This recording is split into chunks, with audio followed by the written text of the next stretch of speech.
All right, everyone. Hello. Okay, everyone can hear me okay? Yeah. All right.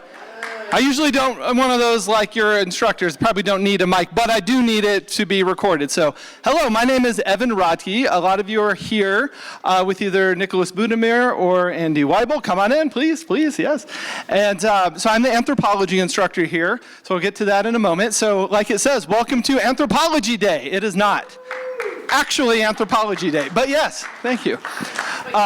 So Anthropology Day is the third Thursday of each February, and so that was last week, but due to scheduling reasons, we just try to get this event near it. And the idea is that we talk about campuses hold events of various kinds or presentations like this, what have you, where we bring attention to something relevant to the field of anthropology. So we'll talk about that a little bit more in a moment here. So introductions here. So I just mentioned myself there. So I'm the anthropology instructor here, Evin Rodkey. We also have Andy Wible. Some of you are here from his class, so you know him, but if not, he's right here. Yes. Yes. And next to him there is Nicholas Budimir. Again, opposite. Some of you are here with his class, but if you're not, yes, in sociology. So the three of us came together to make this presentation for you. So again, there's Anthropology Day brought to you by the American Anthropological Association. If we do have to do that clap thing for syllables, that's like 97 syllables. So it goes by the AAA. And our presentation this year is The Theory of Evolution on Trial, 100 years since the Scopes case and where we are now. So we'll be going into some more background on that.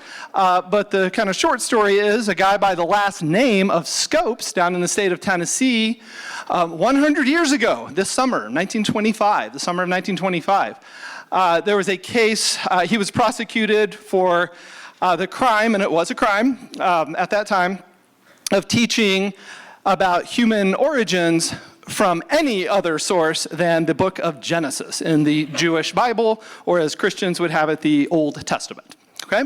So what we're going to cover today, first of all, a brief run through on the field of anthropology. I see a few familiar faces, those of you who know this from me, from taking my class, but we'll kind of run down that. And then also, then we'll move on to kind of the two biggest things with this issue, which is, it's in quotes because the words themselves, the word theory as in the theory of evolution, and then evolution, what that actually means in the context of this theory. And what you're going to see there is those two things, misunderstandings about those two words, contribute mostly to the issues we face with this back then in 1925 and now in 2025 as well.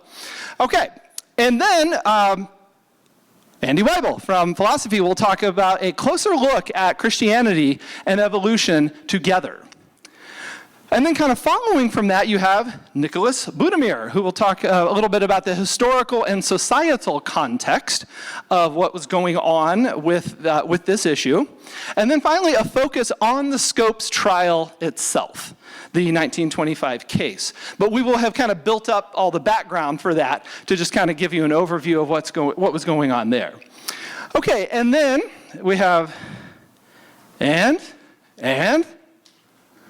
you get to come down here and see and touch these are some of the skull casts we have from our collection of human ancestors. They're in this box and right here on this side of this box. We will get those out later. And we want you to have a chance to actually see those up close. Take a close look. It's a lot of what we've been talking about there that you can come and get a close look yourself. The interactive portion.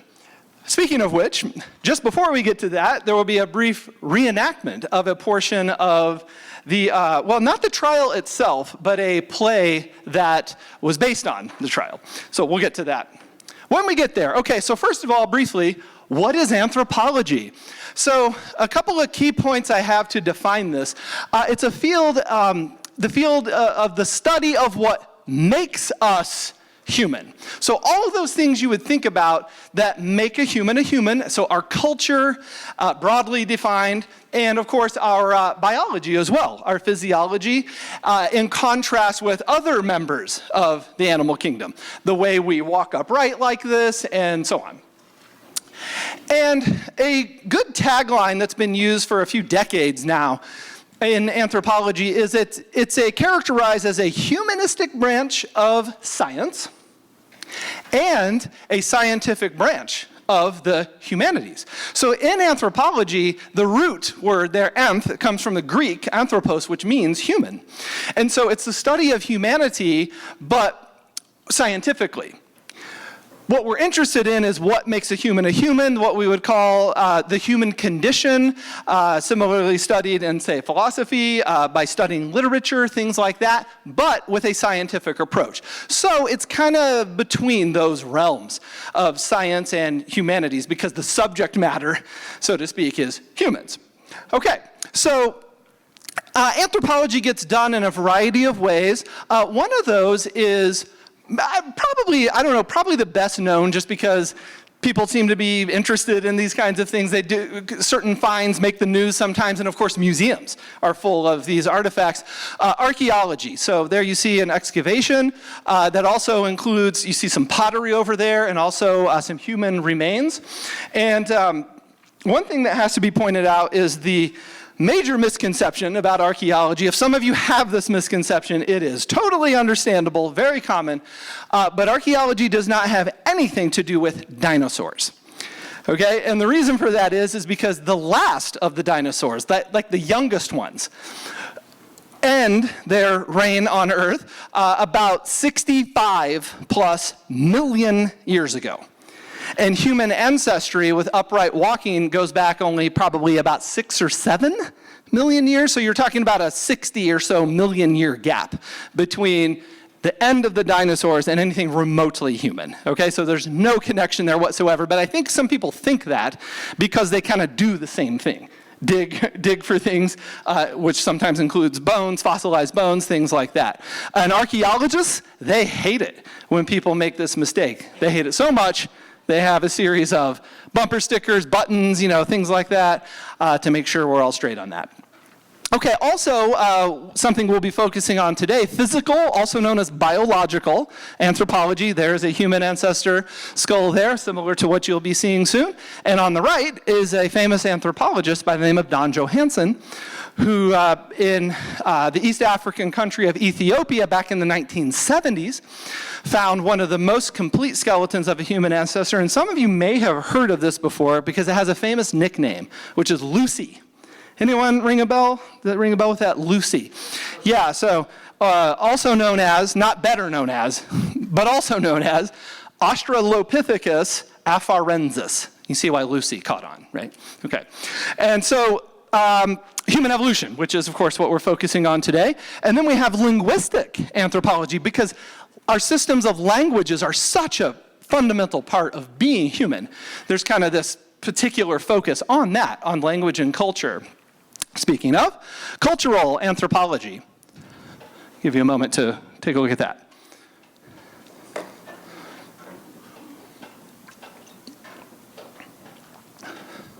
As you can see, only one word is different in their little thought bubbles there, the first word. Because what this gets at is differences in cultural perspective. And that is the realm of cultural anthropology, okay? Okay, so we have anthropology here at MCC. Did you know that? I teach it. And so, actually here I have this way. Here we go. Anth 105D, Introduction to Physical Anthropology and Archaeology. Okay, and that is a 4-credit-hour non-lab science class, and it is offered here on campus in the 7-week hybrid format and also fully online. And we also have Anth 103, Cultural Diversity in Contemporary Society. That is a 3-credit hours international culture. All the materials for that one are provided. There's no posted for you on Blackboard. There's no additional cost. It is also offered fully online, and that one does have an online access code to purchase. Okay, so any questions about anthropology? Pretty quick, but yes, please. You mentioned Lucy and kind of implied that it's human and it was the species, not the individual. Is that what you meant? So Australopithecus afarensis is the species name. Now, the particular specimen found by Don Johansen, that one was nicknamed Lucy, like just that one. Yep, yeah, thank you for asking. Yeah, please. Okay, good. Oh, question here, yes. Is that class there offered in classroom? That's the classroom version, yes. Okay. That's right. That's right. Yeah, that's the classroom version. The online version does have a online access code program. Yeah, but not that one. Yeah, that's the fully on-campus one. Okay, great. Well, thank you for your questions. Good. So that's going to move us on then to theory and evolution, okay, the words themselves and what that might mean. So a quick detour here. We have this image. Some of you might recognize. This image was on the flyer for this event. And it's actually, this is kind of a snippet of a famous, relatively famous, piece of art that appeared in a novel, a French novel back in the 1800s. And this is actually the full version of it here. It's an engraving. And, so it's been colorized for, use in things like flyers. And there you see the caption down there, but I'll help you out with that. It's called the Flammarion engraving because that's the author's last name of the book it came from, and that is the caption you were seeing in French there. A missionary of the Middle Ages tells that he had found the point where the sky and the earth touch. So that image is often used in discussions just like this one about the coming together of religious and scientific viewpoints in seeing the world. You have this we'll go back to it there. This pilgrim coming out and sticking his head out of what's known in biblical terms as the firmament and seeing how the world works in nature. Okay, so that's what was going on that flyer for this event. So a couple things to introduce the concept of theory. So science. So anything scientific depends on what we call empirical testing. Okay, so who wants to help us out here? Empiricism. Some of my former students are in here. All your hands should be up, but yes, back here. Evidence. Good word. Evidence-based, right. So, observable with, observable with the senses. Evidence-based, exactly, as opposed to you believe it or it makes sense to you or something like that. Yeah, very good. And so empirical testing has to have the quality of falsifiability. And what that means is a scientific proposition has to be able to be demonstrated as false. In other words, you have to be able to rule out a possible explanation. So maybe a more common area to think of this in would be like police investigations. If detectives are conducting, an investigation of something, what they're doing is ruling out possible suspects or possible weapons if it's a murder case or something like that. And so they can't just say, we really think it was this. You have to be able to show that it wasn't that in order to demonstrate that it was that. Okay, so that's basically what that means. And science is about what we don't know. It's not about reaffirming what we do know. It's about charting into new territory and then possibly even disproving what we thought we knew based on new information gained from the testing. Okay, so with that, we can look at the two main things here, which is theory and evolutionary change. So when people talk about the theory of evolution, what exactly does that mean, the theory part? And then evolution, of course, means change, species change. How so exactly? What exactly do we mean by that? Okay, so first of all, theory. This is a pretty good definition to work with of the concept of theory. A set of conclusions supported by testing, there's that, and multiple lines of, there it is again, empirical evidence, okay? Who our friend shared with us back there, right? Evidence, exactly. Okay, so a very common phrase that is used to discredit someone who is talking about a theory is this phrase. We've heard this, right? Like, you don't know that for sure, that's just a theory. Something like that. Well, if someone says that, you can be sure that they don't know what the word means. Because if they did, they would never say that. So think about that phrase, just a theory, or nothing more than a theory, or only, or merely, or whatever. Think about that, but instead of the word theory, say the definition. You don't know what you're talking about. That's just a set of conclusions supported by testing and multiple lines of empirical evidence. How do you know? Right? Okay? So when someone says that, what they think the word theory means is, that's your idea. That's your best guess, something like that. And I think we have a question, yes? I think that when some people say that it's just a theory, they're not ignorant to the fact that a theory is something bigger and like concrete. Sometimes they're just nefarious, and I think it's academic to acknowledge that. True. They could be trying to get you. True. Yes. That does happen. Yes. Hey, welcome. So, thank you for sharing. So, with that understanding, here's kind of a classic comic that shows the importance of scientific testing. Right, you got this guy showing his equation there, and then his results on the other side, and then in the middle, a miracle occurs. Okay? Someone might believe that that is happening, but for something to be scientific and theoretical, you have to be able to show and demonstrate what's going on.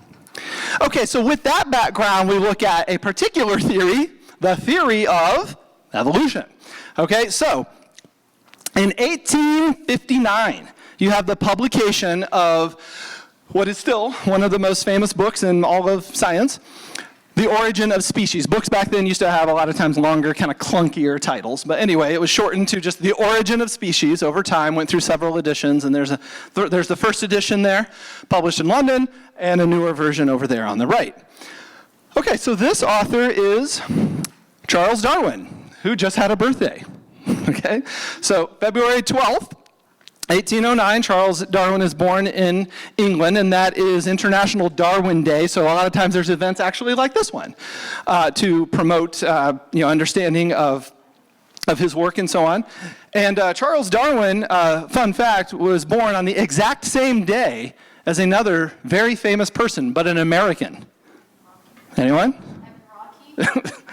I was not born in 1809. Right?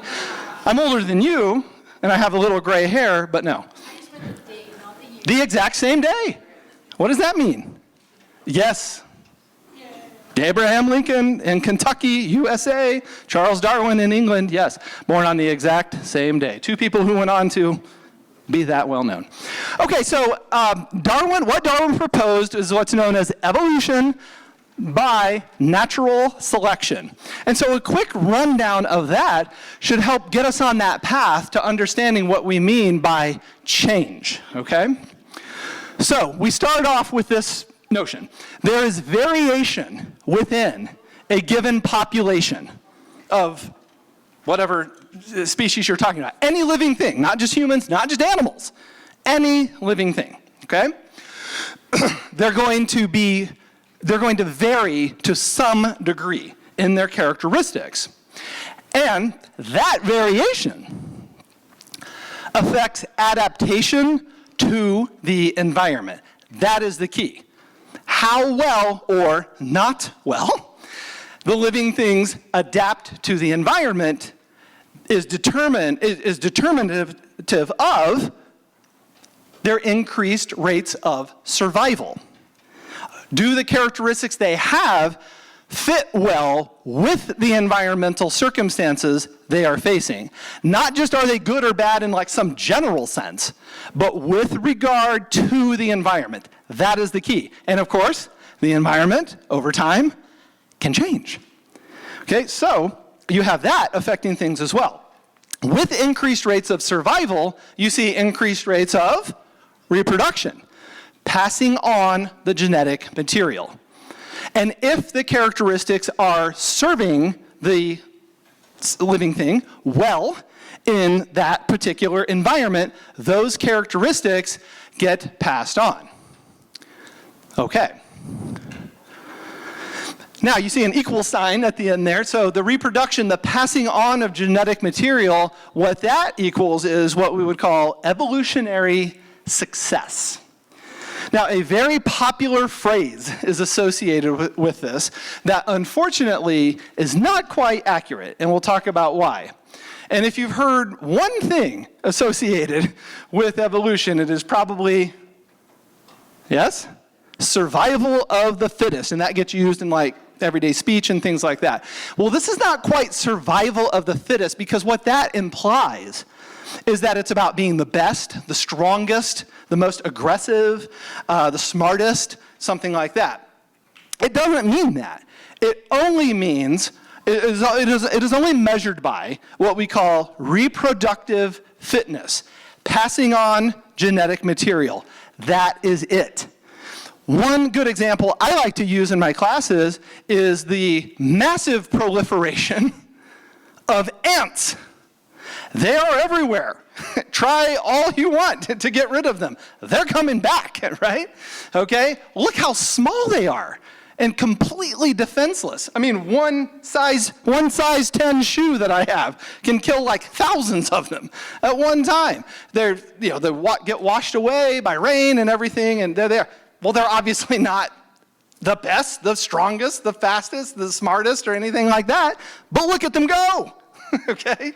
That is because they are well adapted to their environment and are able to reproduce at a rate that keeps them going. Okay? Okay, so I have up there, evolution does not mean, did I make that clear enough? Does not mean that things change into new things. That is the key. The key to understanding the word theory is that it does not mean idea or guess, but rather it means a set of conclusions supported by empirical testing. And the key to understanding what we mean by change in evolution is this, that evolutionary biologists, anthropologists, etc., people who work with this, are not ever claiming anything along the lines of a fish grew legs and walked out of the water, okay? Or something like this. Or the most infamous one of all, a monkey or an ape changed into a human. That is not what it means at all. And sometimes I think maybe I'm too much of an optimist. But if the word theory were better understood, and if this concept of what the change means were better understood, you would probably have less issues with this. Because the vast majority of the population thinks theory means an idea, and the change means like bodily change, like something in the living organism itself changed. Rather, what's going on is that variation over time is causing the next generation to interact with its environment differently. The environment can also change, sometimes drastically, and those very same characteristics that were helpful in one situation, one environment, no longer are. And so a different set of characteristics is getting passed on, or not, right? And then over and over and over and over and over, thousands, millions of years. And then you have change all the way down the line, thousands of years later, from what you started with. You see? Not individual organisms changing. Okay, so another way to put this is the individuals are selected in the natural selection, but individuals do not evolve. Evolution is a species-level concept, okay? The species is evolving, not individuals changing. And what that implies then is that we have shared ancestry with other living things, not coming from them, as in them changing into us or whatever other thing, not that. But rather that process, which I'm getting ahead of myself, here's my word, variation over time, branching is what I was about to say. Branching with overlap, not a nice, neat, linear line of this turns into this turns into this turns into this. Not that, okay? But rather that differential change over time. Okay, now the survival, that phrase, the survival of the fittest, like I said, is such a well-known thing, which is a bit unfortunate. And it's not that it's totally wrong, it's just that the way people generally think of that phrase makes it wrong. Because the est part, fit est, as in like the best, the most elite, all of that. Well, the other main thing that gets associated with this that is an image rather than a phrase, which comes from, is called the March of Progress, which comes from, and I have one here, actually I have a few here that after people can look at if they want, comes from one of these, okay? Even though I wasn't born in 1809, I am old enough that these were in school libraries and people's homes in the distant time before the internet. Quite common, in my youth growing up, like my high school, or elementary school and probably high school too, library had these on a variety of topics, on the oceans, on mountains, on whatever, all that. Well, this one, Early Man, featured in it a image called the March of Progress. Now, this is from these Time Life books in the Nature Library that are, the whole purpose of these was to educate people, right? But unfortunately, it unleashed probably the number one reason that, visually speaking, the images that people come to erroneously associate with how evolution works. And you have every one of you have seen it, one way or another, right? It's reproduced all the time. Here is a copy from a few years back, a major edition at the time, of Darwin's book, The Origin of Species. There it is, right on the cover. And when you look at that, what does it look like? This changed into this, that changed into that, who changed into that, who changed, right. That is not what we're talking about at all. And what a bummer that it comes from a book designed to teach people about how it works, okay? But it unfortunately has that misleading quality to that imagery. Okay. So what we're going to do now is transition over to Andy Wible, who is going to take a closer look at Christianity and evolution together. When it comes to the concept of theory and what we mean by change, I hope you have a much better understanding now. Okay? But we have a quick question before Andy goes, and go ahead. Yes, please. You described evolution as that, and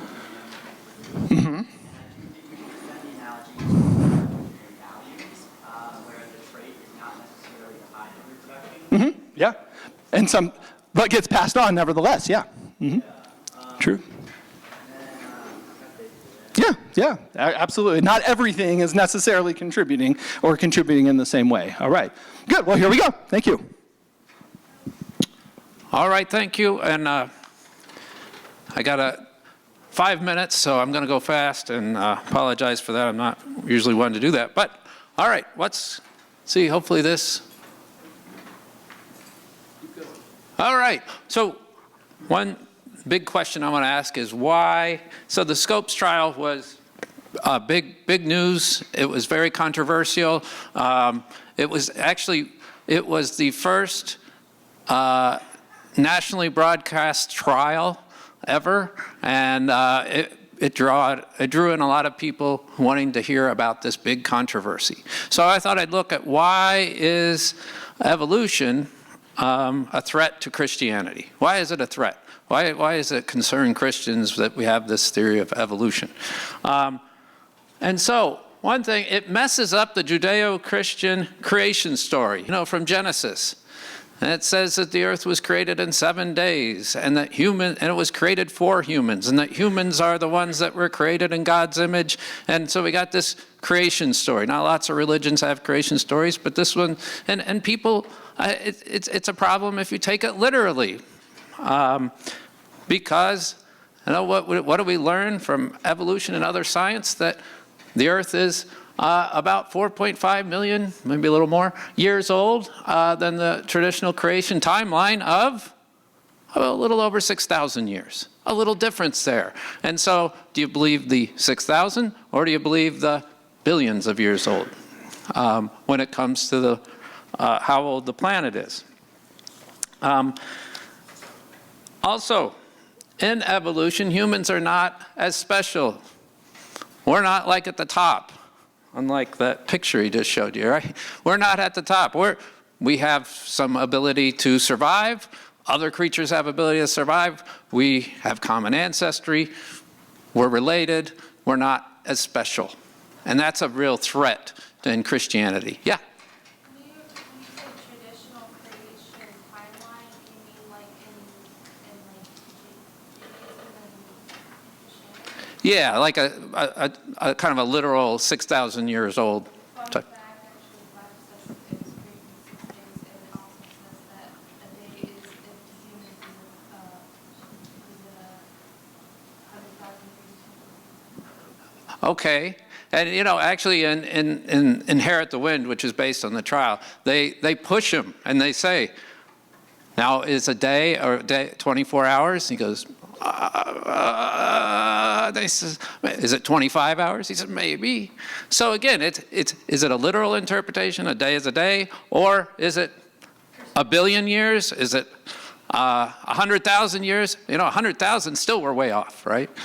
So it depends how you interpret that. All right. Where are we next?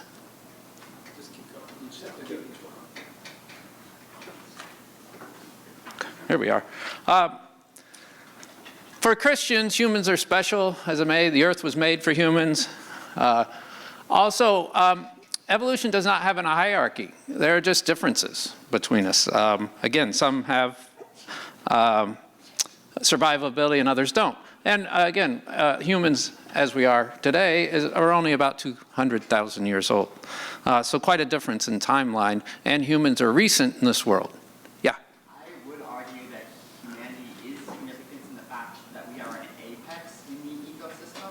Like, there are apexes and they're worth paying attention to, and that makes us significant. Well, humans have a great ability to survive and continue on and change the world in which we live. So yes, but you know, those ants are pretty good too. That was mentioned earlier, and we'll talk about more.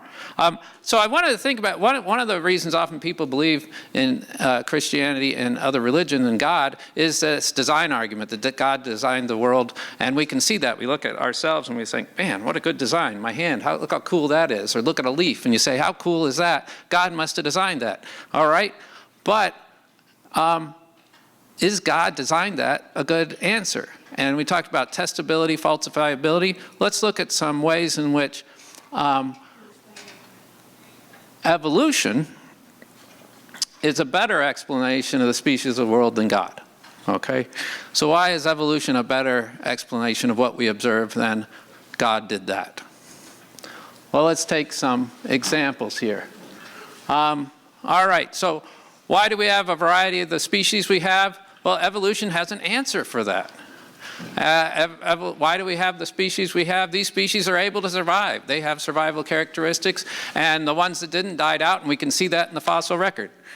Oh, yeah. Oh, okay. I thought it was going to go over. All right. All right, but then we look at why do we have the variety of species we have?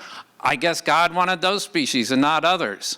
And then you've got the story of Noah, and then you think about that Noah story, and you're like, can that be that he made all those animals on that boat? And then is there evidence of a worldwide flood?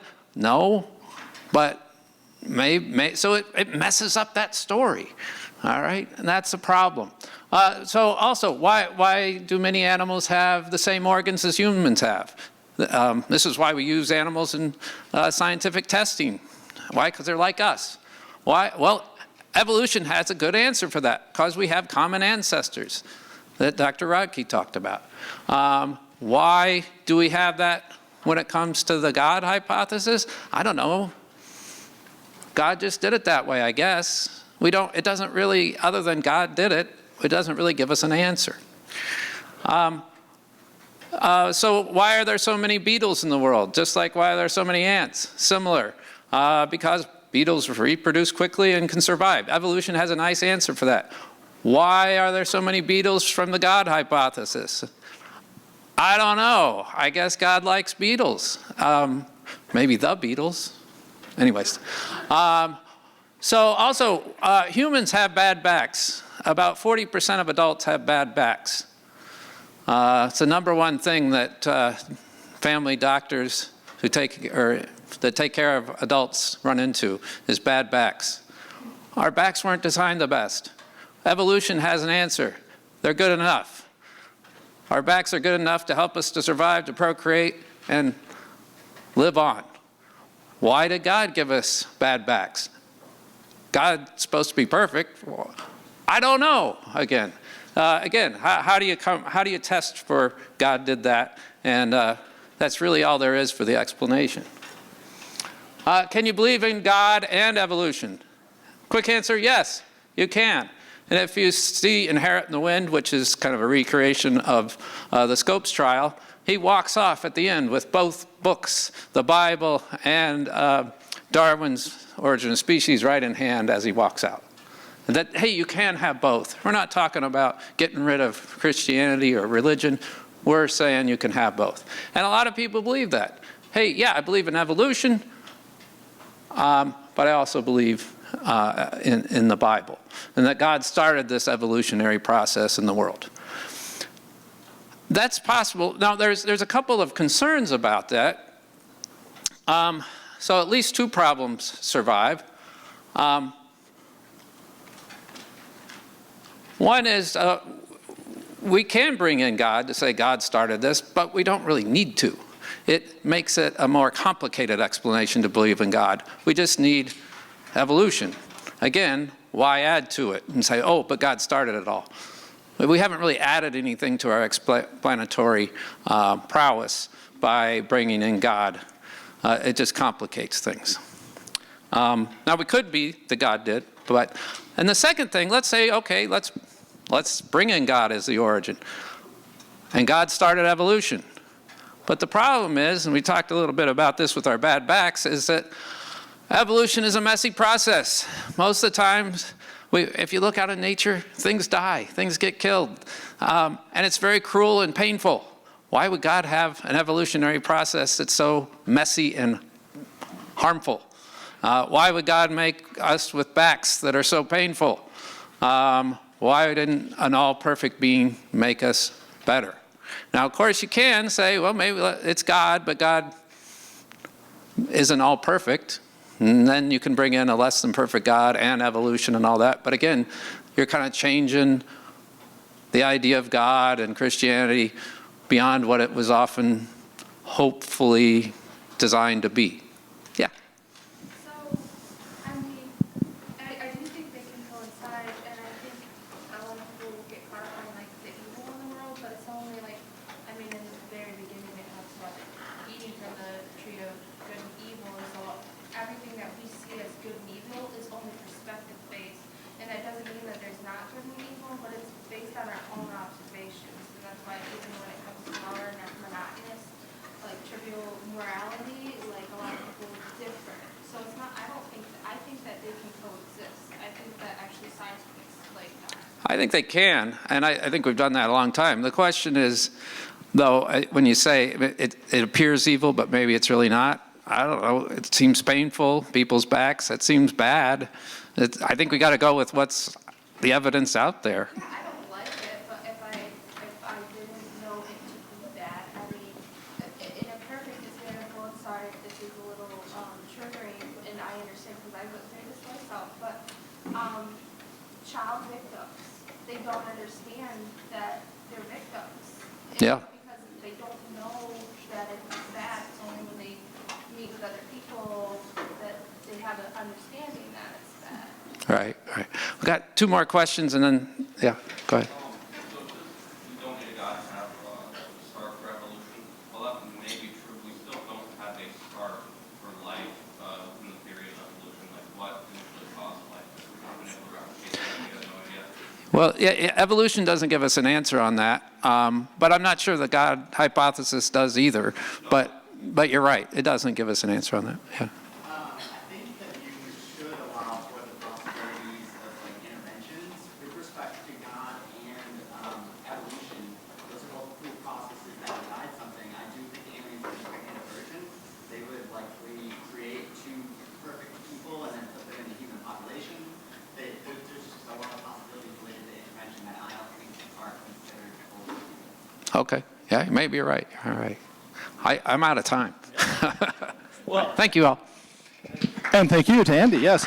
And so to transition here, some of the things mentioned there would go back to the discussion of theory, the nature of science being empirically based. And what Andy just said was, you may be right, and you may be. But if it's not an empirically testable question, then it's not a scientific question. It's not something we can entertain scientifically. So with that, we need to then move on to, do I have my outline? There it is. Okay, the historical and societal context, a brief explanation with Nicholas Budimir. It's all. No, back. They were all together when you gave them to me. Yes. Okay, here you go. Hi, folks. Real brief, one slide, 27 parts. So what were American Christians thinking about 1890? They were basically thinking, there's Yale University, there's some Protestant women, Protestant confidence. What were they thinking? Where is it? Just one line. No. In 1890, Congregational theologian Louis French Stearns said this: "Today, Christianity is the power which is molding the destinies of the world. The Christian nations are in the ascendancy. The old promise is being fulfilled. The followers of the true God are inheriting the world." So this is an idea of where American Protestants were around 1890. They were very confident. They were in charge of the major educational institutions. They sat on sort of corporate boards, and Protestant theologians and Protestant ministers were listened to everywhere. Problems arose. Number one, Germans started reading the Bible and asking, did a donkey talk in Numbers? Did Jesus walk on water? What about this resurrection? Has Ross been resurrected? Have you ever seen a resurrection? So somebody like Rudolf Bultmann here started to demythologize the Bible and look in terms of metaphor. And there were questions from Cowboy.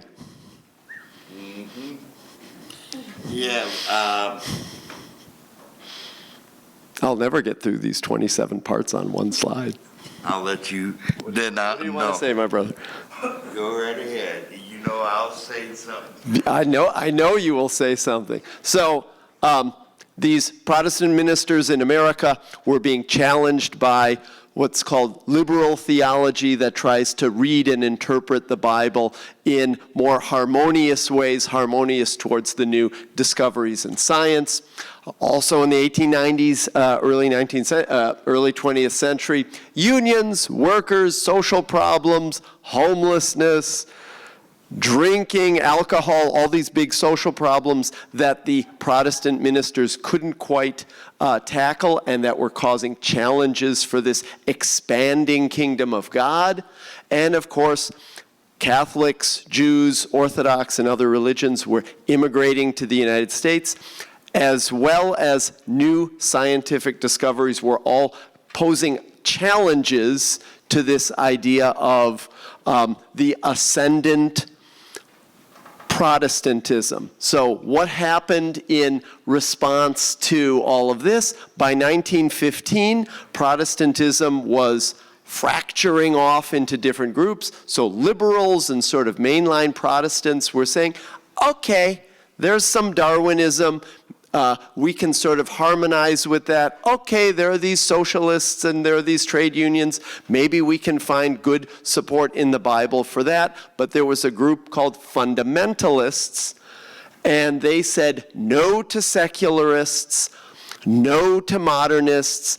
Every single word is literally true as it was written and divinely inspired, and they stuck to that. So there's these splits in time and in religion. The fundamentals were paid for by the United Oil Company. So a guy named, was it Lyman Beecher or Stuart Lyman, who founded Union Oil Company.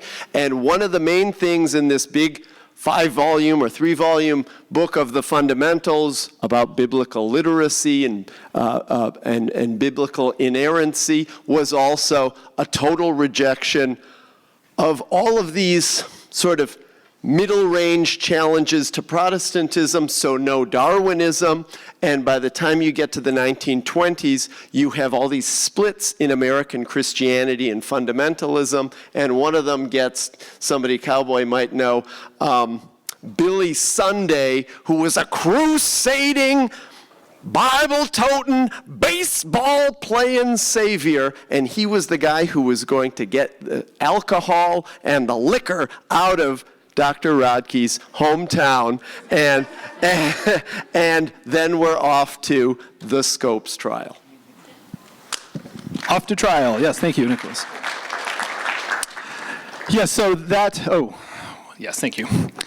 Thank you. So that sets up a very good transition here, because as Mr. Budimir there was pointing out, the Scopes trial and indeed this whole issue is often seen as a conflict between science and religion, and in some ways it is, certainly in some circles. But what happened back then with that historical context he was giving us is the real split emerged within religion. Not between science and religion as much as within religion, a modernist take as opposed to a literal interpretation. And then that, more than anything, is what led to the problems encountered with accepting scientific explanations for things. But as he said, off to the Scopes trial, so the actual background of what happened. So in a little town, it was then a little town, it is still a little town, called Dayton in Rhea County, Tennessee. Okay, so there you see in red, and a little bit better there. You see Nashville up there with the star in the capital. Memphis is way down here in the far southwest, bordering the Mississippi River there. And these things don't work on the screens here, but Rhea County with Dayton is one of the dark. You see, if you see the very bottom corner when Polk, it's yellow.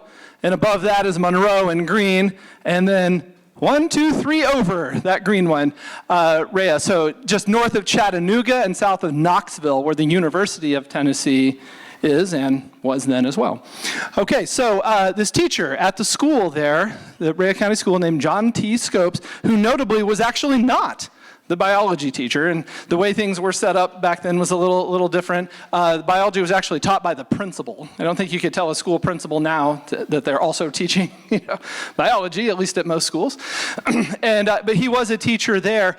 And so what happened was, well, let me back up a step. What is often imagined that happened is there's this kind of renegade teacher at this school who's teaching the theory of evolution, and the kind of townspeople come after him with pitchforks kind of thing. That is not at all what happened. So what happened was the ACLU, the American Civil Liberties Union, a law organization, still very active, was brand new at the time. And basically what they wanted to do was get a case going that could challenge a new law in Tennessee that was pretty popular and then was gaining traction in other states. It was called the Butler Law, named after the last name of the congressman who enacted it, as they often are, still are. And it made it illegal to teach that human origins were from anything other than, so not just evolution, but were from by any other means than the story in the book of Genesis. Okay? And so this young teacher in his 20s was kind of selected to be kind of the test case, to get arrested for it and push it into the courts. And so the local lawyers, the prosecutors, everyone they were all in on it, so to speak, together, and arranging to have this case. And then this little town of Dayton that the railroad passed through saw this as an opportunity for publicity. So it got out into all the major newspapers and things like that. So it was a legitimate case, certainly, but not what it's often remembered as. It was set up to be a major case. The famous case of Rosa Parks refusing to move to the back of the bus down in Alabama, similar thing. She was working with the local NAACP and purposely did that to purposely get arrested, and she was selected as someone who would be a good person to do that, to handle that and so on, to push the case, which obviously worked very well in that scenario. Now, this started gaining so much publicity nationwide that, to kind of cut to the chase here, the real story revolves not around this teacher, John Scopes, but rather around these two guys. So these two very famous politicians, and a politician and a lawyer at the time, basically, we could talk all the rest of the afternoon about exactly what happened that got them involved, but basically they were attracted to this big national case getting all this attention, and that's what really set this case on fire in terms of national media. So these guys, the one on the left is named William Jennings Bryan, and the one on the right, Clarence Darrow. So William Jennings Bryan had run for president 3 times, not successfully. None of you remember a President Bryan, right? But he then did become the Secretary of State under Woodrow Wilson, okay, in World War I. So he was a very well-known political figure, and toward the end of his life got really interested in, I guess, moral issues, this among them. So he toured the country, other parts of the world, actually, giving anti-evolution speeches and all of this. Clarence Darrow was a lawyer. He grew up in rural Ohio, but actually moved to Chicago and became kind of a big-time lawyer there, and he was the most famous trial lawyer, of that time. And an atheist, okay? So someone who was not, who was, as much as Bryan was explicitly for biblical explanations, Darrow was quite opposed to them. And so they are who came together in this little town in Tennessee in 1925 to do this. As Andy Wible pointed out earlier, this was nationally broadcast. There's Mr. Scopes. Can you see it's an old, it's a picture that's 100 years old, right? But can anyone make out what's on that microphone? WGN, Chicago, right? Still the station out of there, so radio at the time, that was broadcast there. There was, at the time, this famous chimpanzee who was dressed up like this for hire, right, for public affairs and so on. This chimp was brought down from New York City to Dayton, Tennessee, and marched around town in his little outfit and everything. And I would be remiss to not mention that this is also nicknamed the Scopes trial, the Scopes monkey trial, if anyone's ever heard a reference to that. And that has to do with a very common problem of referring to pretty much all non-human primates as monkeys. So a good number of people would refer to this animal on the screen as a monkey. Okay, that is a chimpanzee who is part of the ape family, the great apes, along with gorillas. Also, orangutans living in a certain parts of Asia, and bonobos and some other apes as well. Monkeys there's many more of those, and they are much smaller bodied generally than that, and they are genetically farther apart than chimps and humans, actually, and other apes in terms of the DNA match. So that is not a monkey. Okay, and you see this all the time in popular media, references to monkeys, and they show a chimp, something like that. So this is where it took place. This is the Rhea County Courthouse in Dayton, Tennessee, still there. It is now a museum, though, dedicated to this trial. Outside, you have statues of the two men. There is Darrow on the left and William Jennings Bryan on the right. And basically what happened is they were duking it out in court, which was in Tennessee in the summer. It got really hot, and they actually moved the trial outside, out there to the yard, because it was like 90-something degrees in there. And it was an open and closed case. I mean, they knew it was going to be. Scopes was convicted, of course. I mean, that was the whole point, just like the Rosa Parks situation. And then actually later, the conviction was overturned. Not because of anything to do with theology or science or anything like that, but in those cases, the fine is $100. So Scopes was fined $100 for this crime. Well, as it turns out, to the letter of the law, that figure is supposed to be applied by the jury. And I guess the judge, I don't know, wasn't paying attention. The judge set the fine, not the jury. And so when they appealed the case on that technicality, Scopes was actually, his conviction was wiped, okay? So that's what happened. That's what happened with the case. And it was never prosecuted again, but it did remain on the books all the way until 1967, when it was finally officially repealed. William Jennings Bryan, memorialized there on the right, lived only 5 days past this trial. He died in Dayton, Tennessee. His body was then, because his position in government was moved out to, he's buried in Arlington National Cemetery, just outside Washington, D.C. in Virginia. And also a few years after the trial and his death, about 5 years later, a college was founded in his name, Bryan College. I think you can clearly see where they're coming from, right, with regard to their approach to education there. And this college is small. I think there's like very small, like well under 1,000 students, like 700, something like that, in this small town. And the faculty, and this is somewhat common at places like this, including some here in Michigan, these religiously affiliated schools, the faculty have to sign, essentially like a pledge saying we are part of this, of the approach, of the Christ above all approach.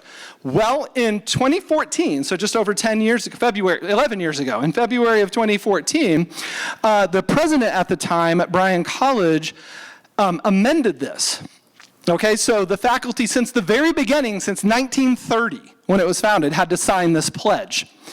Well, this president decided that was not good enough and had faculty sign this, that Adam and Eve are, quote, historical persons created by God in a special formative act and not from previously existing life forms. There's your nod to the evolution legacy of Dayton, the previously existing life forms part, right?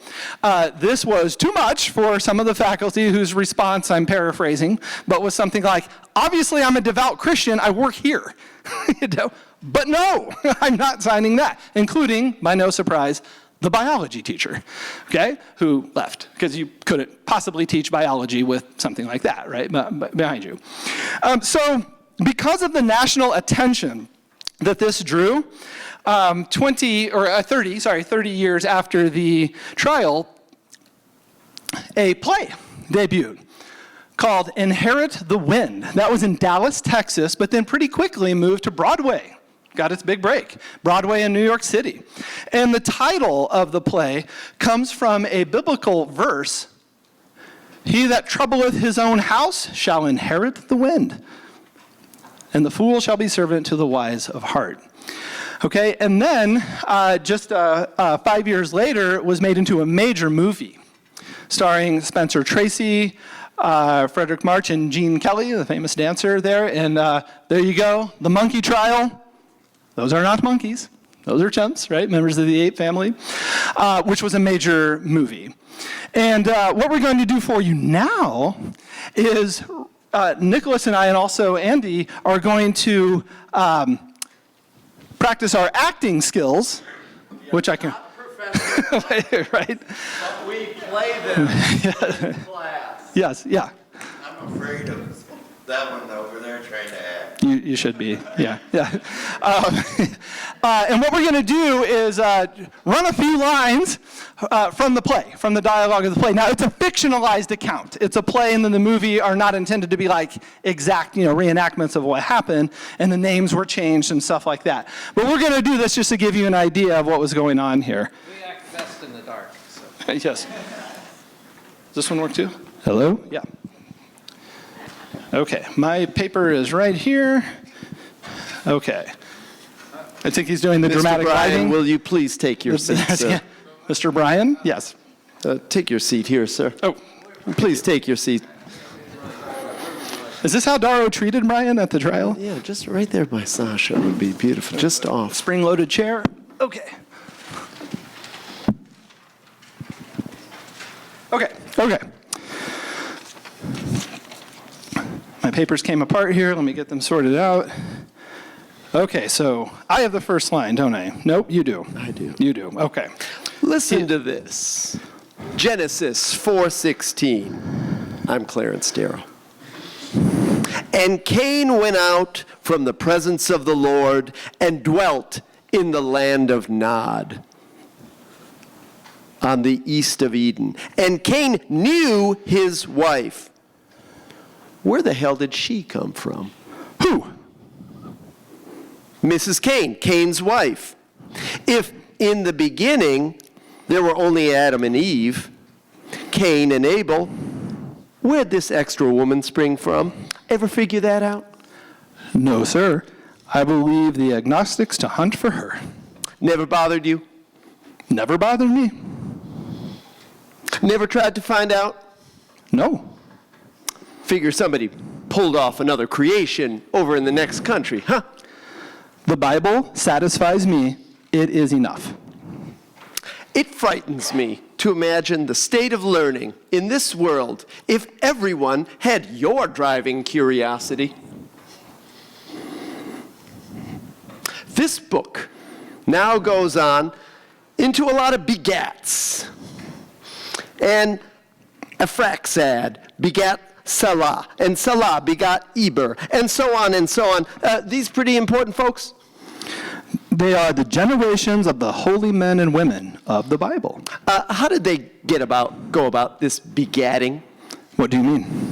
I mean, did people begat in those days the same way that they begat today? The process is about the same. I don't think your scientists have improved it any. Sir. In other words, these folks were conceived and brought forth through the normal biological function known as sex. What do you think of sex, Colonel Bryan? Make sure am I still in character? I'm just making sure. Okay. Yes. It is in what spirit is this question asked? I'm not asking what you think of sex as a father or as a husband or a presidential candidate.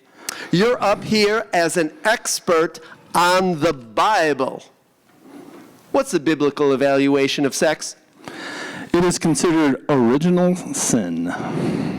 And all these holy people got themselves begat through original sin. All this sinning make them any less holy?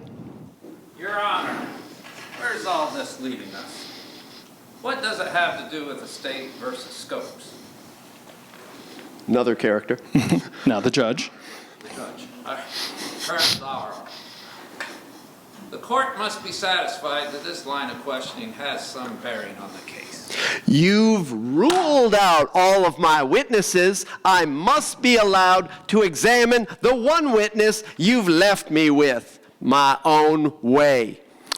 Your Honor, I am willing to sit here and endure Mr. Darrow's sneering and his disrespect.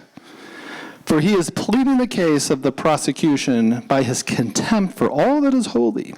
I object, I object, I object. On what grounds? Is it possible that something is holy to the celebrated agnostic? Yes. The individual human mind in a child's power to master the multiplication table. There is more sanctity than in all your shouted amens, holy holies, and hosannas.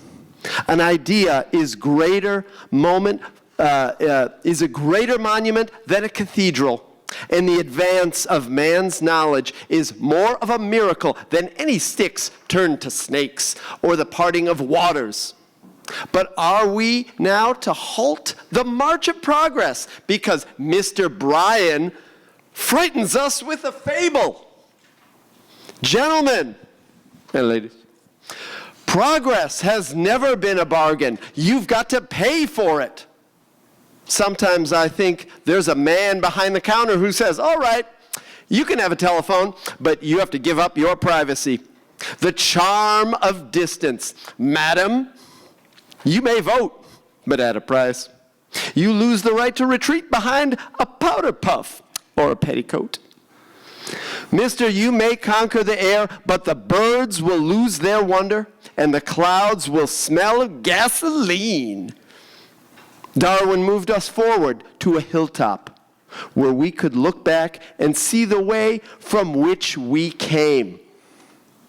But for this view, this insight, this knowledge, we must abandon our faith in the pleasant poetry of Genesis, Mr. Bryan. We must not abandon faith. Faith is the important thing. Then why did God plague us with the power to think? Mr. Bryan, why do you deny the one faculty which lifts man above all other creatures on the earth? The power of his brain to reason.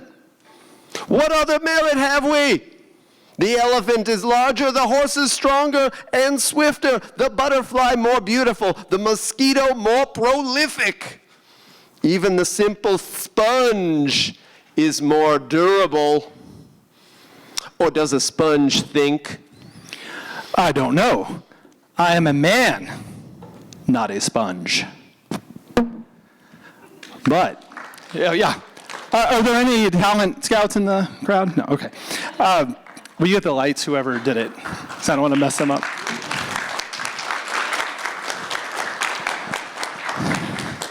I am indeed not a sponge, but all living things, including sponges, have this shared ancestry, as the theory of evolution proposes, okay?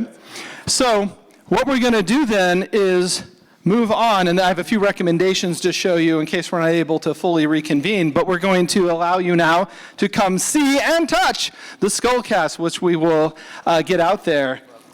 Yeah, and so first of all, there is a very important rule that's kind of like kindergarten-like, but very important regarding the skullcast, okay? Which is this.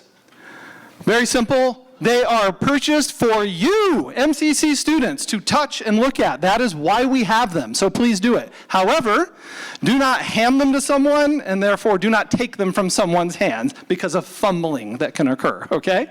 That's all. And I do like to leave you too with, we have a chance for anyone to ask questions. Go ahead if your class is going, to ask questions, but also with recommendations. So a book that originally came out in 1997, and then in 2020, just 5 years ago, was updated with a new afterword called Summer for the Gods. The Scopes Trial and America's Continuing Debate Over Science and Religion. Winner of the Pulitzer Prize in history. And for a more technical account, there is the 2021 second edition of the book called The Scopes Trial, A Brief History with Documents. Okay, so got the kind of the historical documents there. Thank you, yes. Also, on the topic of evolution, so Oxford University Press has this enormous collection, a series called A Very Short Introduction, to philosophy, sociology, all kinds of topics, excuse me, including one on evolution, one on human evolution in particular, which is in its second edition, and it also has a series called What Everyone Needs to Know, and the one called Evolution there are good places to start. And finally, one in the series of a very short introduction simply called Science and Religion. So getting at a lot of these things, especially that Andy Wible there was talking about, okay? Now, if any of you have kind of more in-depth questions, want to explore things, I think it's probably best to do that one-on-one with us. We will be here, okay? So let's move on to coming on down and seeing these skullcasts, and I'll be here to answer any questions. And I hope to see you, if I haven't already, taking anthropology. And we all I want to thank you so much for coming. Thank you. Thank you, Dr. Rodkey.